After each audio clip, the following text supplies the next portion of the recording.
Pessoal, olá.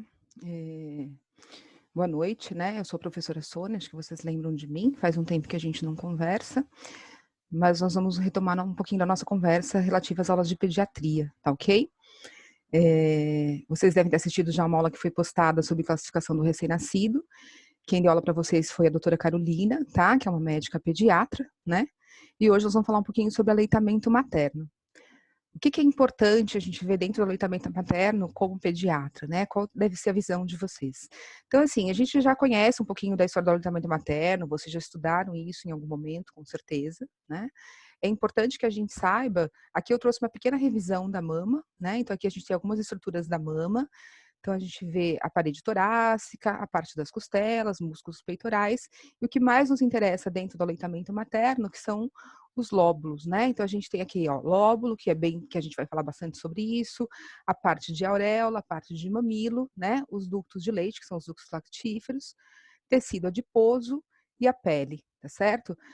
Isso é importante, claro que vocês já conhecem, mas para a gente lembrar sempre quando a gente for orientar uma puérpera, né, uma mãe, sobre essa a importância dessa rede que a gente tem de anatomia dentro do aleitamento materno, tá? Aqui eu trouxe para vocês as fases da lactação, né, que compreende um pouquinho da fisiologia da lactação. Então, a gente tem a lactogênese ou fase 1, que nada mais é do que a mama durante a gravidez. O que a gente percebe nessa mama?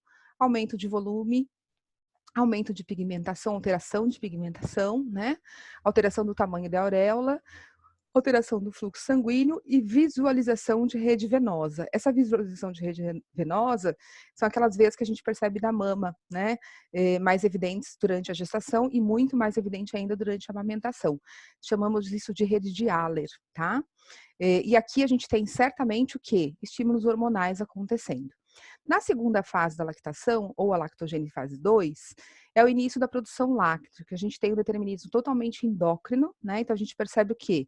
Que esse momento começa quando a gente tem a parte da dequitação, ou seja, quando a gente tem o desprendimento da placenta no pós-parto, né? Então a gente tem alguns hormônios envolvidos, estrogênios, a progesterona e a prolactina. Então a gente tem estrogênio que vai desenvolver o sistema canicular do aleitamento materno, a progesterona, a porção secretora, e a prolactina vai auxiliar a progesterona nessa porção secretora, tá? Lembrar, gente, que durante a dectação reduz o quê? Estrógeno e progesterona. E que, na verdade, reduz o quê? O fator inibidor da prolactina, ou seja, para que a gente possa produzir mais prolactina e logo, então, produzir mais leite materno. A terceira fase da amamentação, que a gente chama de lactogênese ou fase 3, né, ou lactopoese, nada mais é do que a manutenção da produção láctea, ou seja, a gente sabe, a gente já conhece isso, quanto mais esse bebê mamar, mais leite essa mãe vai produzir. Então é muito comum as mães procurarem a gente e falar assim, doutora, o que eu tomo? Né? A gente sabe que tem algumas medicações para estimular essa questão de ou produção ou secreção de leite materno, né? E algumas medicações, a gente tem o Quilid, por exemplo, que é uma medicação, é um antidepressivo, mas que tem como efeito colateral a produção, né, de leite materno. E é muito interessante porque ele é um antidepressivo, né? Como a gente tem muitas mães que têm período de uma leve depressão no puerpério, geralmente eles funcionam muito bem. Eu tive uma experiência de trabalhar muito tempo com prematuro, e a gente usava bastante essa medicação, chama-se Equilid, né? Se oferece para a mãe, e o efeito colateral desse antidepressivo é a secreção de leite materno. Então, ajudava bastante a gente nesses momentos, tá? Aqui a gente tem todo um determinismo neuroendócrino, né? Então, a gente tem bebê que mama, que é o grande estímulo de produção de leite, não tem outro grande estímulo, tá certo? Então, bebê que mama, que estimula essa mãe neurologicamente a parte hipotalâmica, hipófise, produção de prolactina, né, e produção de leite. Então, isso é muito importante. Por isso que é importante que essa mãe enxergue esse bebê como algo gostoso de acontecer, né? A gente sabe que no Brasil, em torno de 70%, 80% das gestações, elas não são planejadas, elas são aceitas, né? Mas não planejada. E eu não sei se algum de vocês, alguma das meninas já amamentaram, algum de vocês deve ser pai, já viram as esposas amamentando. A gente sabe que amamentar é um ato de entrega, onde você foca você e bebê, né? Mais ninguém. Só que a gente sabe que esse mais ninguém não é bem assim, porque a mulher está dentro de um contexto familiar. E isso tem bastante influência sobre o aleitamento materno, tá? E aí, os 3 momentos diferentes do aleitamento materno. A gente pode falar do leite materno como colostro, que ocorre logo após o parto, né? Então, no final da gravidez, até o 2º ou 3º dia do parto, é um leite amarelo claro ou transparente, varia de mulher para mulher, mas extremamente rico em imunoglobulina, proteínas e minerais. E menos gorduroso que o leite materno, ou seja, a gente tem a primeira proteína, tá? Extremamente rico, é o que a gente fala que a primeira vacina do bebê é justamente o colostro, tá? Se vocês quiserem ter uma ideia de como o colostro tem proteína, ordenem um dia um pouquinho de colostro, pode ser um copinho daqueles de café, de plástico, que você vai desprezar, tá?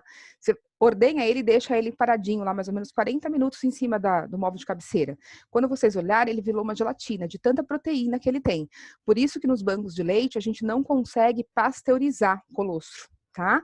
Sempre que a gente for oferecer colostro para o recém-nascido, a gente fora, né, do peito, fora do leite, do aleitamento exclusivo aí, se for como um copinho, por sonda, a gente vai ter que oferecer fresco, tá? Então a mãe ordenha, a gente coloca na seringa e oferece por sonda, tá bom? O leite de transição, que é o momento entre o colostro e o leite definitivo, né? Ele ocorre no momento da apojadura, que a gente chama de descida do leite, chulamente falando, né? Popularmente falando. E ele se mistura com o colostro, formando o quê? Um leite de transição de uma cor amarelo claro. Então, ele deixa de ser aquela coisa mais translúcida, mais transparente e fica aparentemente mais denso, tá? Esse é o leite de transição. Esse momento é muito importante, por quê? Porque geralmente esse momento acontece quando a mãe já está em casa, ela já teve alta hospitalar. E aí ela fica muito angustiada, porque é um momento onde a mama fica muito cheia, fica muito endurecida, e geralmente é onde começam os problemas das pacientes. Por quê? Porque na hora que elas vão oferecer o peito, a mama está muito túrgida, está muito rígida, e quando o bebê abocanha o mamilo, ele deixa essa boca escorregar, porque está muito dura essa mama. E aí ele provoca a fissura mamilar. Tá? Por isso que é importante, sempre nessa fase, vocês orientarem a mãe o quê? Ela vai fazer ordenha desse leite materno antes de oferecer o peito para o bebê, até a auréola ficar flexível. Então, ela tem que pegar a auréola e conseguir mexer essa auréola, tá? Por quê? Porque é a hora que esse bebê vai fazer uma boa pega no peito e pegando adequadamente a auréola, ela não vai escorregar da boca dele e vai evitar, então, a fissura nesse peito da mãe, tá bom? E aí, o terceiro momento, que é o leite maduro, né? Que ele pode ser de aspecto mais claro, mais amarelado, isso varia muito de mãe para mãe, tá? Formado passivamente nos intervalos das mamadas, né? Ele pode ser até mais esbranquiçado, enfim, depende bastante. Produzido durante as mamadas, sendo expelido segundos após a criança começar a mamar, tá? Aqui a gente tem uma coisa que é muito legal, vocês devem ter ouvido falar, senão vocês vão ouvir agora. A gente tem o leite anterior e o leite posterior, ou o leite do primeiro tempo, ou do segundo tempo, ou do primeiro momento, do segundo momento, tá? O que é o leite anterior? A gente brinca que é o leite desnatado. Por quê? Porque é o leite que está na primeira porção da mama, né? Ele já saiu lá dos lóbulos. O que acontece? Esse leite, ele é mais rico em proteína e menos rico em gordura. Por isso que a gente brinca que ele é o leite desnatado, tá? É o leite anterior. O leite posterior, ele é um leite mais gorduroso, porque ele está localizado na região posterior e junta mais gordura. Por isso que é importante, gente, que o bebê mame até esvaziar o peito. Para mamar o quê? Os 2 leites. Quando vocês pegarem um bebê que a mãe traz para vocês, os primeiros dias de vida, primeiro mês de vida, que não está ganhando peso, perguntem para ela como está sendo a mamada. Provavelmente, ele mama 10, 15 minutos e dorme. E ela põe ele para dormir, tá? Ela vai te falar assim, ai, doutora, é um horror. Ele mama 15 minutos, dorme, aí dorme 40 minutos, 1 hora, acorda de novo, mama mais 15 minutos. O que ele está fazendo? Mamando só o leite anterior, tá? Só o leite desnatado, por isso que ele não ganha peso adequadamente, né? Antigamente, vocês devem ter ouvido falar das mães de vocês, o que a gente fazia? Colocava o bebê 15 minutos em cada peito. Hoje a gente não faz mais isso, justamente por isso, né? Então o bebê mama o quê? Cada mamada a gente coloca num peito. Se durante a mesma mamada ele esvaziou totalmente uma mama e desejar a outra, perfeito, a gente pode até oferecer a outra, tá?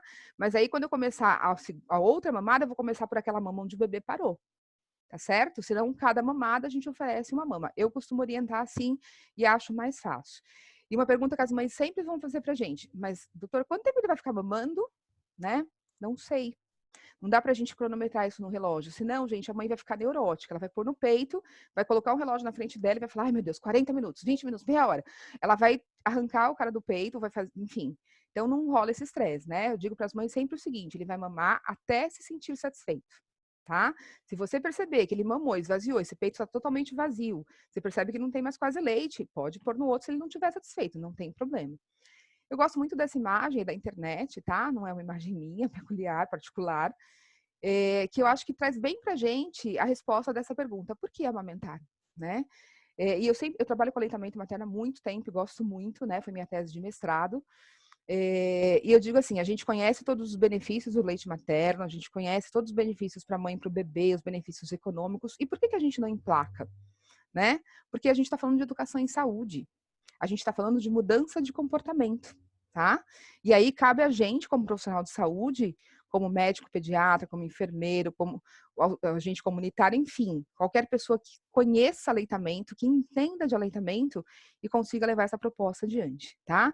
Uma coisa muito importante, gente, no aleitamento materno é que toda a equipe fale a mesma linguagem. Isso é uma coisa muito difícil da gente conseguir, né? Porque aleitamento não tem a ver só com questões científicas, tem a ver com questões culturais. E as pessoas trazem essas questões, tá? Mas o nosso foco como profissional tem que ser científico. Tá certo? Aqui eu trouxe para vocês um dado que é de 2017, foi o último mais recente que eu consegui. O mundo, olha que interessante, 40% dos menores de 6 meses recebem aleitamento materno exclusivo. Olha só, 40%, tá? Menor de 6 meses. Eu não falei para vocês que 40% de todos os bebês mamam exclusivamente, tá? Recebem dos menores de 6 meses. Então, aqui a gente vai ter uma variação gigante. Então, depende muito do estado, depende muito do município que a gente está lidando, né? Da comunidade, enfim, da região.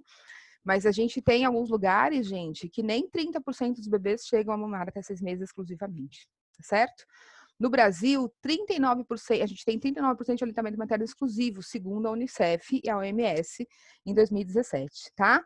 Só que a duração, olha que interessante, isso que eu estava falando para vocês, a duração mediana do aleitamento materno, ele é em torno de 54 dias, ou seja, geralmente as mães iniciam também o complemento, né?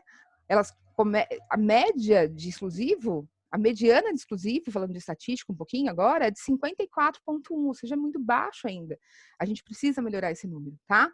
E a duração mediana do aleitamento materno, não sendo exclusivo, com complemento, com outras coisas, a gente tem em torno de 11,2 meses, né? Então, assim, se a gente não fala de exclusivo, o número melhora muito, mas a gente sabe que até 6 meses a gente deve ter um aleitamento materno exclusivo, tá certo? Duração da amamentação, que a gente já falou um pouquinho aí no slide anterior, né, alguns slides antes, mas isso é uma coisa importante. A OMS, o Ministério da Saúde, recomenda o aleitamento materno exclusivo por 6 meses e complementado até 2 anos de idade ou mais. Então a mãe fala assim, passou os 6 meses, eu posso parar? Não, você vai continuar. Né? Claro que aí eu não posso mais só ter o aleitamento materno, porque o aporte nutricional não é completo. Então a gente inicia a dieta após esses 6 meses, né? E aí a gente tem um outro manual do Ministério da Saúde sobre alimentação saudável, que eu também vou dar essa aula para vocês mais na frente, que é a introdução dos alimentos, como a gente deve recomendar, como vocês devem prescrever, como orientar essas famílias, tá? Algumas desvantagens da gente iniciar os alimentos complementares antes dos 6 meses, que não é o que é recomendado, não é o que é indicado, mas que vocês vão ver muito na vida prática de vocês, tá? As crianças que iniciam dieta complementar antes de 6 meses, ou seja, de forma errada, de forma falha, tem maior número de episódios de diarreia. Isso é documentado cientificamente, tá? Tem maior número de hospitalizações por doença respiratória. Eu orientei um trabalho há pouco tempo aqui no estado de São Paulo, no município do litoral, e nós pegamos, na verdade, durante 6 meses em um hospital geral, né, que tinha uma enfermaria de 20 leitos de pediatria, e a gente pesquisou todas as crianças que tinham diagnóstico de doença respiratória. 86% não haviam mamado exclusivamente até o 6º mês, tá? Todas tiveram desmame precoce, tá certo? Então isso é fato, tá, gente? O risco de desnutrição, que a gente sabe que também existe, e os alimentos introduzidos forem nutricionalmente inferiores. Então, o que a gente vai introduzir? A gente fez um trabalho uma vez, muito interessante também, com os alunos da medicina até, tá? A gente tinha muita criança da creche com baixo peso, né? Criança de creche tem muita virose, enfim. E aí os alunos montaram, fizeram dinheiro, pegaram dinheiro de banco imobiliário, que era um jogo que a gente tinha antigamente, tá? E eles montaram uma feirinha para as mães. Então, assim, nessa feirinha tinha todas as guloseimas, Yakult, Danone, salgadinho, aquele salgadinho de pacote, Ruffles, né? Tudo que não deve, e também tinha tudo que deve. Então, tinha bife de fígado, que é uma coisa barata, carne moída, peixe, né? Tinha verdura, tinha legumes, enfim. E eles deram um valor para todas as mães, um valor igual para todas elas, tá? Um valor mínimo, né? Porque geralmente é uma população de renda baixa, né? E eles eu não me recordo mais quanto foi, tá, gente? E eles deram para essas mães, na verdade foi uma atividade prática que a gente fez na unidade de saúde. E essas mães tinham que fazer essa compra nesse mercadinho que os alunos montaram. E aí, foi muito legal. Por quê? Porque eles conseguiram mostrar para as mães que elas conseguem gastar a mesma coisa que elas já gastam, né? Comprando, por exemplo, Danone, Yakult, mas que elas podem comprar coisas mais saudáveis, por exemplo. Uma aveia para misturar alimentação, uma carne, uma proteína, e que é muito mais saudável para o filho delas, né? Para evitar anemia. Então, foi bem legal da gente fazer isso, tá? Menor absorção de nutrientes, importantíssimo do leite materno, como ferro e zinco. Então, hoje a gente tem um monte de crianças que vocês vão pegar na atenção básica com anemia, tá? Menor eficácia de lactação como método anticoncepcional. Isso é outra coisa que tem que estar muito atento durante o aleitamento, gente. O aleitamento materno não pode ser usado como método contraceptivo. Ele inibe a ovulação? Sim, inibe, mas depende de quanto esse bebê mama, tá? Da quantidade, do número de mamadas por dia. Então, não é um método seguro, tá certo? Não faço isso com os pacientes de vocês. E menor duração do aleitamento materno. Então, se a gente oferece outro alimento, obviamente, a criança não vai querer mamar, né? E aí a gente vai ter problema, tá certo? As vantagens imunológicas do leite materno, só para a gente retomar, porque vocês já devem conhecer, com certeza, né? Então, proteger a criança contra infecção, porque a gente falou que ele tem um monte de imunoglobulina, né? Diminui a probabilidade do processo alérgico decorrente de exposição precoce a proteínas do leite de vaca, principalmente, mas a gente sabe que ele evita outros tipos de alergia, tá? Proteção da nutriz contra câncer de mama, então, olha para a mãe, pré-menopausa, mama pré-menopausa e de ovário em qualquer idade. Tá? Isso também baitamente documentado. E a proteção contra problemas de oclusão dentária e distúrbios dos órgãos fonéticos, né? Então ele protege a criança como um todo, tá? Aqui eu coloquei para vocês, não é um dado muito recente, mas que eu achei interessante. Crianças exclusivamente amamentadas por no mínimo 6 meses apresentam 1 a 8 vezes menos a probabilidade de desenvolver câncer antes dos 15 anos, tá? Gente, aqui, olha, eu nem gosto de falar muito isso, mas assim, foi um trabalho que eu orientei uma vez, lá em Santander, na medicina do ABC, e a gente pesquisou algumas crianças que eram atendidas no ambulatório de oncologia da faculdade, tá? Eram 8 crianças, então ele era muito pequeno, por isso que eu não gosto muito de falar disso, mas assim, foi muito interessante. E a gente pegou todas as crianças com leucemia, né? A maioria tinha entre 9 e 14, 15 anos de idade, então uma fase de pré-adolescência e adolescência, tá? E a gente percebeu que essas 8 crianças que a gente investigou, todas as 8 haviam sido desmamadas precocemente. Não estou dizendo para vocês que tem uma relação com a leucemia. Pelo amor de Deus, porque com ele de 8 pacientes não dá para a gente falar nada, né? Mas é um dado para a gente pensar. É alguma coisa para a gente pesquisar e para a gente correr atrás, né? As vantagens do aleitamento materno, além do imunológico, né? Então, a gente tem a psicológica, a gente sabe que está mais do que comprovada também. A relação afetiva entre mãe e filha é extremamente positiva, né? Não tem como a gente duvidar disso. É uma delícia amamentar. Eu, particularmente, amamentei meus 2 filhos e tive um prazer imenso de amamentar, tá? Tem mulheres, gente, que não sente esse prazer. E a gente também precisa respeitar. Eu acredito nisso. Acho que a gente tem que fornecer para a mãe, dizer para ela, olha, claro que a gente vai sempre induzir que ela amamente, óbvio, né?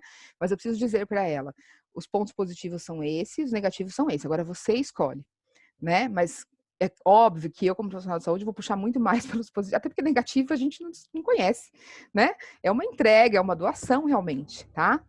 O planejamento familiar, então, ajuda no espaçamento de uma nova gravidez, porque ela tem um bebê para cuidar, um bebê para amamentar, e aí da questão também da não ovulação, tá? Mas olha, tá bem claro esse slide, não dispensa o uso de anticoncepcional. Nunca se esqueçam de frisar isso para os pacientes de vocês, tá? E a economia, isso aqui, gente, eu adoro falar, né? Até porque geralmente dinheiro é o que falta para a galera. Então, assim, gente, leite artificial é caro. Fórmula láctea é cara. E sabe o que eu percebi nos atendimentos da gente na atenção básica? As mães aprenderam que o leite correto, de oferecer a fórmula, o ideal, o que mais é usado é o NAN, tá? Então ela fala assim pra gente na consulta, você fala assim, tá amamentando? Não, sabe o que que é? Ele chorava muito, aí a vizinha falou que eu tinha pouco leite, aí eu comprei, eu tô dando leite de mamadeira, tô dando os dois, peito e mamadeira. A mãe fala desse jeito. Aí você diz pra ela assim, mas qual leite que você tá dando, mãe? Ela fala, é o NAN, tá? E aí durante a anamnese, você pergunta pra ela quanto que ela ganha. Ai, tá todo mundo desempregado, a gente tá vivendo do Bolsa Família. Vocês acham que ela compra NAN? Né? É claro que não, gente, NAN custa muito caro, tá certo? Então, assim, as mães aprenderam que o NAN é o melhor leite, né, para elas, na cabeça delas, que substitui o leite materno. Então, elas enrolam a gente e dizem pra gente que elas estão dando NAN. Mentira, a maioria não tá dando NAN, tá dando leite de caixinha, tá? E aí mistura com água para ficar mais fraco. Aqui eu trouxe para vocês algumas posições do aleitamento materno, tá bom? Então, aqui a gente tem uma mãe amamentando deitada, né? Pode ser realizado tranquilamente. Então, o que que a gente sabe? O bebê tem que estar voltado completamente de frente para a mãe, barriga com barriga, de preferência. É o correto, né? A gente pode ver bem isso nessa segunda foto aqui, ó. Tá bom? Aqui uma mãe sentada com o bebê apoiado no travesseiro, outra mãe sentada na cama hospitalar, né? A mãe aqui na quarta foto, na posição invertida, então o corpo do bebê fica embaixo do braço da mãe, né? A mãe aqui na posição tradicional e aqui uma atriz que a gente conhece, que é super famosa essa foto, amamentando gemelar, né? Então assim, a gente tem uma variação imensa de posição e eu sempre digo, desde que a mãe respeite os princípios básicos, gente, para que a gente tenha uma boa pega, não machuque essa mãe, não interfira na produção do leite materno, a gente vai encontrar a posição junto com a mãe, tá? Quando vocês forem orientar aleitamento materno, a melhor coisa de vocês fazer é dizer assim para a mãe: conta para mim, como é que você está amamentando? O que que você sabe de aleitamento materno? E ouçam primeiro o que essa mãe tem para dizer para vocês, tá? Porque às vezes a gente fala, gente, ela não absorve nem, isso aqui nem professor e aluno. Você absorve o quê? 10% do que a gente fala, né? Isso não muda quando a gente orienta uma família ou uma mãe, tá? Então prestem atenção de como a gente vai orientar. Aqui eu só queria chamar a atenção, essa posição deitada, aqui a gente vê que é uma mãe que deve estar no puerpério imediato, né, assim, muito precoce, porque ela está no soro ainda, tá? Então a enfermagem fica mais atenta a essa mãe que acabou de chegar, tal. Eu tenho muito medo dessa posição do deitado, porque eu tenho medo que essa mãe durma. Então quando eu oriento, eu sempre digo para ela, você pode amamentar desde que tenha alguém te supervisionando, porque geralmente elas estão cansadas, estão esgotadas, e elas adormecem e podem adormecer sobre o bebê, tá? Então eu tenho bastante medo, eu só deixo elas amamentarem assim quando tem alguém supervisionando, alguém observando. Tá bom? Aqui ainda falando da posição, então roupas da mãe e do bebê devem ser adequadas. A gente tem, né, assim, ainda mais eu como mãe, tudo bem que eu tenho só menino, então não tenho muita coisa de babado, né? Mas aquelas roupas bonitas, gente, não adianta, tem que ser um negócio bacana, confortável. Eu me lembro quando eu fui ganhar neném a primeira vez, comprei um monte de camisola bonita para levar para o hospital, não adiantou nada, porque não era eficaz o negócio, né? Eu tenho que ter uma coisa que abra, que seja fácil de tirar o peito para fora da mamar, né? Então a gente vai se adequando como a gente está fazendo agora nesse momento de pandemia, tá? As mamas estejam completamente expostas, então, sabe aquela coisa? Ai, põe a fraldinha em cima para ninguém ver que está amamentando, não precisa disso, né? Eu, Sônia, vejo a amamentação como enfermeira, vejo a amamentação como um ato muito sublime, né? E geralmente a comunidade, a sociedade valoriza muito o aleitamento. Eu realmente, eu sou meio despudorada, tá, gente? Eu amamentava no meio do shopping, no meio da praça, onde eu tivesse, tá? A mãe deve estar confortavelmente posicionada. Então, assim, quando a gente fala de posição, isso é fundamental. Eu posso ter milhões de posição para oferecer para essa mãe, mas às vezes não é aquela que ela quer, não é aquela que ela se sente bem. Então, tem que ser uma posição que ela se sinta bem também, tá? Junto com o bebê dela. Eu me lembro de cadeira de amamentação, né? As mães, a gente monta aqueles quartos maravilhosos quando vai ter neném. Gente, sabe qual foi a melhor cadeira que eu encontrei para amamentar? Sabe aquelas cadeiras de plástico de festa? Que custa 40 mango aí, qualquer loja, é a melhor cadeira para amamentar, tá? Te posiciona bem, abraça suas costas, então assim, foi uma delícia, né? E aquela que eu tinha comprado na loja de decoração, ficou na decoração, tá bom? A mãe tem que estar bem apoiada, não curvada, porque uma coisa importante é que o bebê vem para a mãe, então não é a mãe que vai para o bebê, tá? Ela traz o bebê ao peito, tá certo? Apoio nos pés, né? Isso é importante, ao nível do chão um pouquinho mais alto, uma banquetinha que, uma altura que a mãe se sinta confortável. O corpo do bebê se encontra bem próximo do corpo da mãe, barriga com barriga, né? Todo voltado para a mãe. O corpo e a cabeça do bebê estão alinhados, então assim, às vezes você pega o neném todo rodado, né? Tá a cabeça para um lado e o corpo para o outro. Não, tem que estar os dois pro mesmo lado, tá bom? O braço inferior do bebê está posicionado de maneira que não fique, né? Aí tá separado, entre o corpo do bebê e o corpo da mãe, nádegas apoiadas nessa mão da mãe, no espaldar da mão, e não segurar a mama de maneira que a auréola fique livre. Então a mãe tem muita mania, né, de puxar, ela pega o peito e faz assim, né, para ver se não tá sufocando o neném. Eu costumo dizer uma coisa que para mim funciona muito bem na prática, tá? O bebê respira pelo nariz e pela boca, todos nós, né? Não só o bebê. Então, assim, se ele estiver no peito, estiver sufocando, ou seja, a boca está ocupada. Por onde que ele vai respirar? Pelo nariz, tá? Se o nariz fechar, porque o peito caiu no nariz, gente, ele vai soltar. É automático isso, tá? Então, não é que você não pode pôr o dedinho. O problema é que quando você põe o dedinho, você traciona a auréola para fora da boca do bebê. E aí acontecem as fissuras, tá bom? As lesões. Então, ainda na posição, a cabeça do bebê deve estar no mesmo nível da mama da mãe, então não é aqui embaixo nem aqui em cima, né? Então, no mesmo nível, né? Exatamente dessa forma, tá? Na altura do mamilo. A mãe espera o bebê abrir bem a boca e, né? É ele que vai abaixar a língua, não é a gente que vai, não é a mãe que vai pôr o dedo lá e abaixar a língua do bebê, ele vai abaixar espontaneamente, na busca, na procura, tá? Do peito. O bebê abocanha, além do mamilo, parte da auréola. Isso aqui é muito importante, que a mãe fala assim pra gente, eu não vou conseguir amamentar porque meu mamilo é invertido, ou porque meu mamilo é muito grande, né? Consegue, porque eu preciso de auréola para amamentar, não só de bico, tá? Claro que o bico influencia, quem não disser que não influencia, desculpa, na minha prática, eu faço isso há 27 anos, influencia sim, né? Só que não é só o bico, eu tenho bico e auréola, então a gente precisa exercitar esse negócio aí. Mais difícil? Às vezes sim, mas a gente consegue, tá? Retirar o leite, retira o leite comprimindo, e não, o que a gente eu peço para a mãe fazer? Peço para ela fazer uma pequena expressão para o leite, cair um pouquinho de leite no mamilo, para o bebê poder sentir esse cheiro do leite, e na hora que ele abocanhar, ele sentir o primeiro gosto e abocanhar de forma mais adequada, tá bom? O queixo do bebê toca a mama materna. Isso é fundamental para ver se está mamando certo, tá? As narinas do bebê estão livres, é aquilo que eu falei para vocês. Deve estar livre? Deve. Mas, gente, se cair a mama, às vezes mama muito volumosa, ela cai sobre a narina. Ele vai parar de mamar porque ele vai ter que respirar pela boca, tá? Isso é fisiologia, né? A língua do bebê está curvada para cima e para as bordas laterais, sobre o lábio inferior. O bebê mantém fixado a mama sem escorregar ou largar o mamilo, tá? As mandíbulas do bebê estão se movimentando. Então, ele faz isso aqui, ó. O que a gente não pode ter? Não pode ter covinha, não pode estar fazendo ruído, tá? Então, eu posso ouvir o bebê deglutir, mas não o som de mamar, tá? A deglutição é visível e audível, tá certo? E a bochecha não faz covinha. Se ela fizer covinha, gente, tá pegando errado, tá? Ó, aqui tem uma imagem que eu gosto também bastante. Então, o bebê não pode pegar só isso aqui, ó, só mamilo. Ele precisa pegar aqui, ó. Porque é aqui, gente, que ele vai estimular o quê? A gente tem os ductos lactíferos aqui. Então, ele vai estimular o esvaziamento dos alvéolos, né?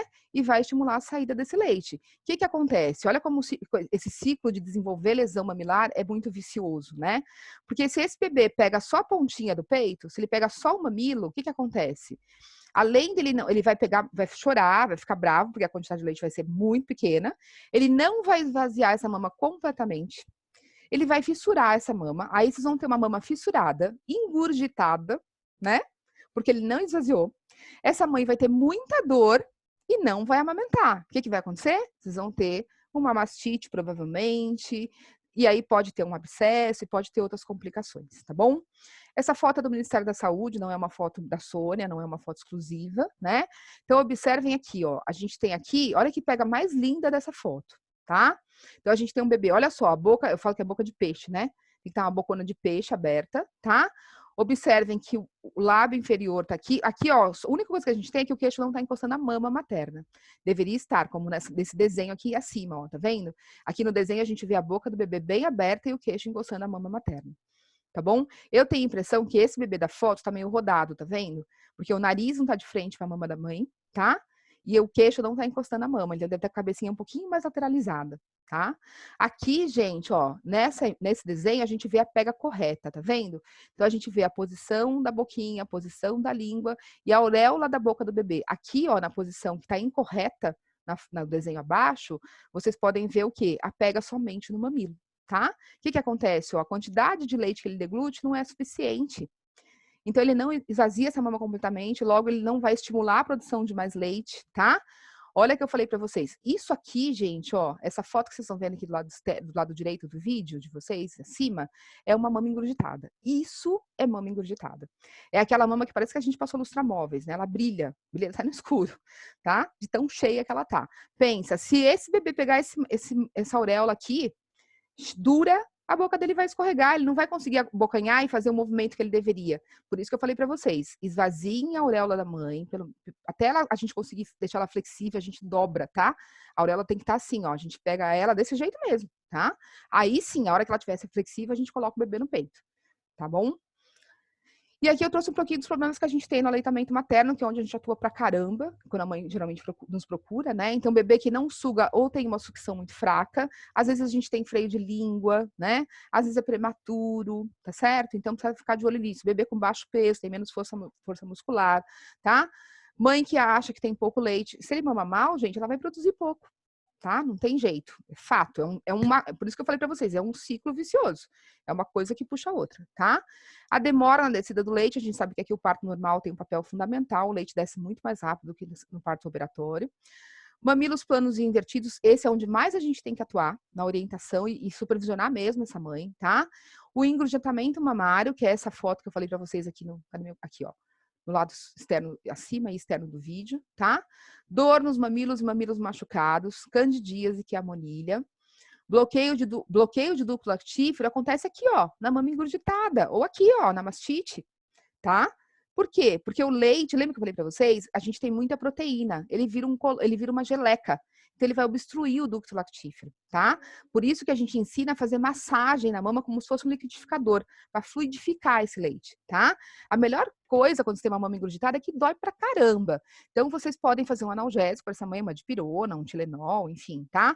E aí a mãe inclina o corpo para frente e chacoalha essa mama, tá? Não precisa ser embaixo do chuveiro, porque eu vou estimular mais a produção de leite, tá bom? Se ela tiver com muita dor, quando a gente tem essa mama aqui, ó, engurgitada, a gente faz compressa de pano com água, temperatura ambiente, porque nem gelada e nem quente. A quente, perfeito, eu faço vasodilatação, fisiologia, e consigo drenar esse leite, só que eu também estimulo a produção de leite, ou seja, vai engurgitar de novo. Né?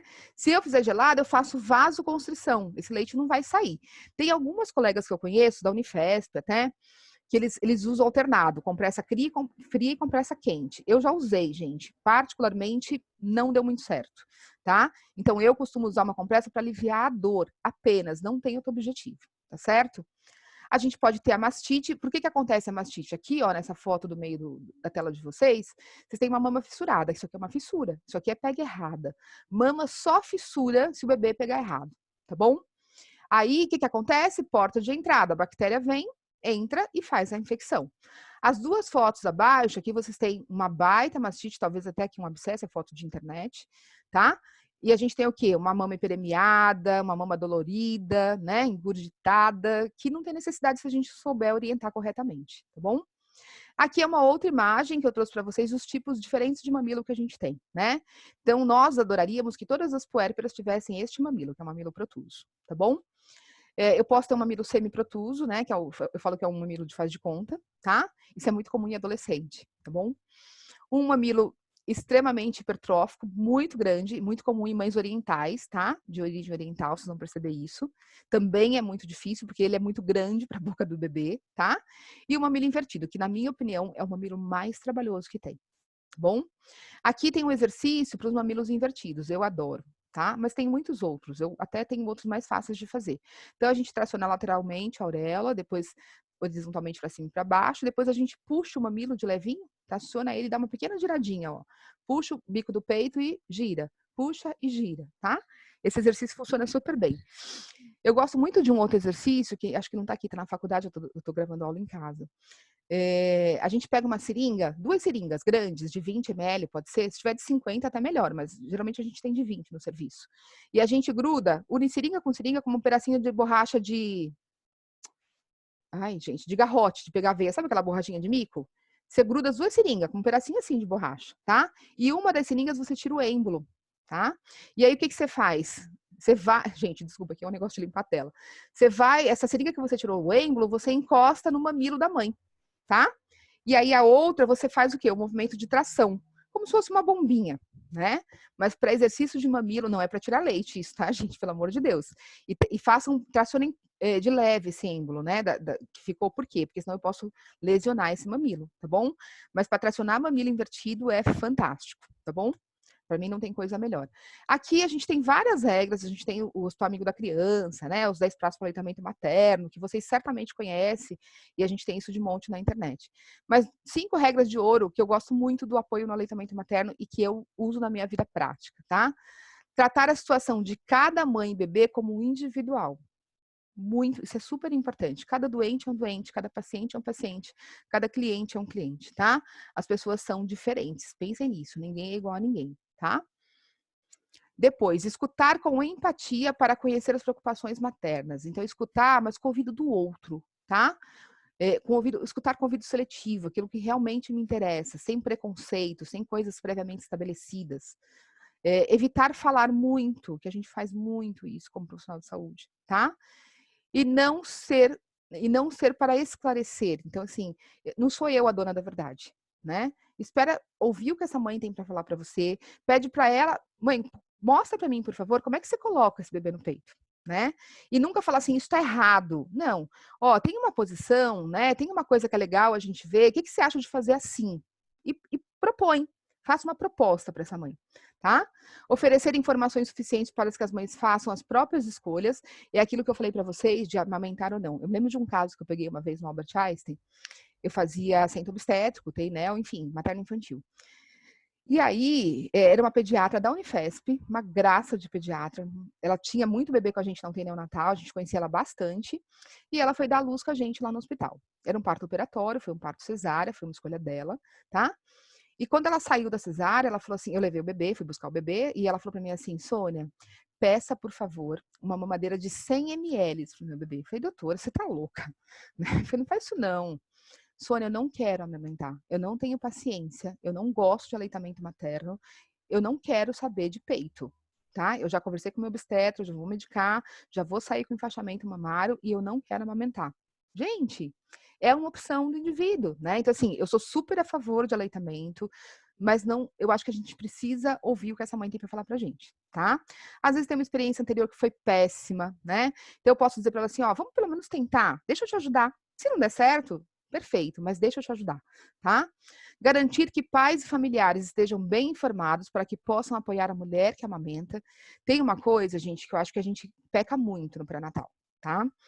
Eu creio que a gente deveria, já durante o pré-natal, orientar aleitamento materno. Eu acho que a gente até o faz, mas muito pouco, tá? Eu acho que a gente fala pouco, acho que a gente tinha que falar mais, né? Mostrar mais, trazer mãe que está amamentando, mostrar ao vivo, né? Então não é fazer grupo de estudo, grupo de orientação só com boneco, não.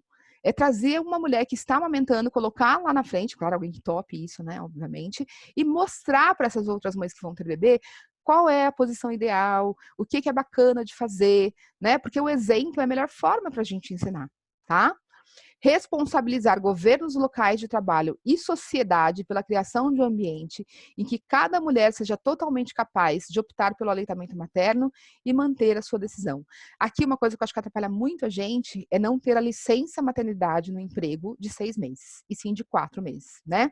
Como é que eu prego uma política que eu falo, olha, os 6 meses, o aleitamento materno tem que ser exclusivo, e ao mesmo tempo eu não dou um tempo para essa mãe ficar em casa.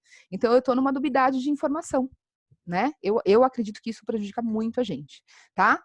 E por último, acreditar que a mãe é capaz de amamentar. Eu sempre digo para a mãe, todas as mães, desde que você queira, elas são capazes de amamentar. Depende de você, depende da sua rede de apoio, depende da orientação que a gente vai dar como profissional, né? Gente, o bebê, ele não sabe, ele não nasce sabendo mamar, ele tem reflexo de sucção, reflexo primitivo, neurológico, tá? É a gente que tem que ajudar essa mãe e esse bebê a amamentar. Eu procuro trabalhar, o pessoal pede muito minha ajuda, né? Eu costumo ir nos domicílios ou na atenção básica, enfim, ou às vezes em consultório de gineco, para ver assim, essa mãe teve primeiro filho, foi amamentar, mas ela não conseguiu, e ela acha que ela não vai. É muito interessante a dificuldade que a gente tem de convencer essa mãe não é porque é o primeiro que você não conseguiu, você não vai conseguir o segundo. Vai! A gente pode conseguir. tá? Então, isso é bastante possível da gente conseguir. Reconhecer quando uma mulher pode precisar de mais ajuda do que aquela que você pode oferecer, né? Então, às vezes, os obstetras me ligam, gineco, senhora, eu tô com uma gestante assim, puérpera, né? Uma paciente assim, dá pra você ver?